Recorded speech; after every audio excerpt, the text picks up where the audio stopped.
Se você quer desenvolver o nível de inteligência emocional da sua equipe, eu tenho 3 dicas para você. Vem comigo na reflexão de hoje.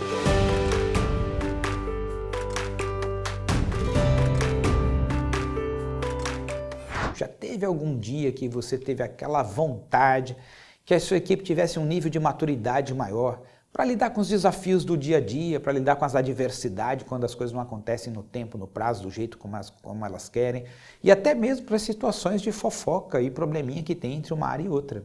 Você não acha no mercado hoje, principalmente na geração mais jovem, as pessoas que venham com toda a maturidade para lidar com as situações de adversidade e desafios. Isso é um dos grandes problemas dos gestores atualmente, principalmente aqueles que estão lá na base, aqueles que estão com as pessoas que estão lá na operação. Porque nós temos uma grande quantidade de pessoas com uma certa idade se aposentando e saindo do mercado de trabalho, e uma grande quantidade de pessoas jovens entrando no mercado de trabalho. E aí cabe ao gestor criar as condições para desenvolver essas pessoas. E aí o que fazer, Gilberto? Bom, primeira coisa que é essencial é ajudar as pessoas a desenvolverem uma mentalidade protagonista.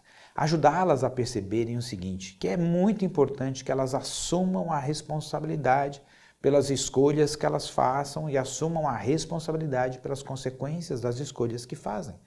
É importante ajudar as pessoas da sua equipe a perceber o seguinte, a gente sempre está onde a gente se coloca, fruto das escolhas que fizemos antes. Então temos que fazer escolhas mais conscientes, mais consistentes, né? Ajudar a equipe a assumir a responsabilidade pelo próprio desenvolvimento, ajudando as pessoas a perceberem que elas não trabalham para a empresa, elas estão sempre trabalhando para elas mesmas, construindo o seu próprio desenvolvimento no dia a dia, aprendendo com o que está acontecendo no dia a dia. Então, quando se desenvolve uma mentalidade protagonista, nossa, transforma muito.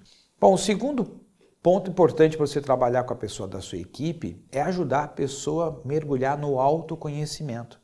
Porque muitas vezes a dificuldade da pessoa em lidar com certas situações vem das memórias, ou seja, a forma como ela está programada para responder a essas situações no dia a dia.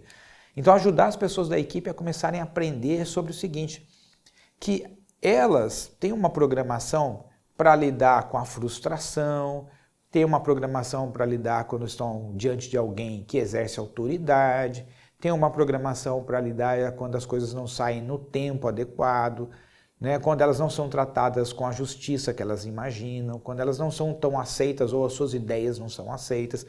E aí a pessoa tem que aprender o seguinte, veja que a forma como eu me sinto diante dessas situações é fruto de como eu aprendi a dar o significado para isso. Então o autoconhecimento é descobrir como eu estou programado para reagir diante das situações. E investir nisso, sabe? Capacitar a equipe nessa direção, ou pelo menos estimular as pessoas a buscarem mais autoconhecimento. Isso é muito importante se você quer que a sua equipe aumente o nível de inteligência emocional, porque a pessoa começa a perceber, toda vez quando alguém me critica, olha como eu fico. Toda vez que eu dou uma ideia e não aceito, olha como eu me sinto. Toda vez que eu estou diante de alguém que exerce autoridade e fala firme, olha como eu me sinto. E a pessoa então vai começando a perceber que ela tem que aprender mais sobre ela. E o terceiro ponto, a terceira dica aqui é investir em autodesenvolvimento. Por quê?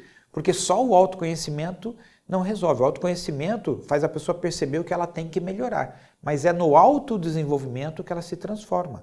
E o autodesenvolvimento é ajudando a pessoa a criar um plano de ação para que ela possa ir gradativamente se desenvolvendo.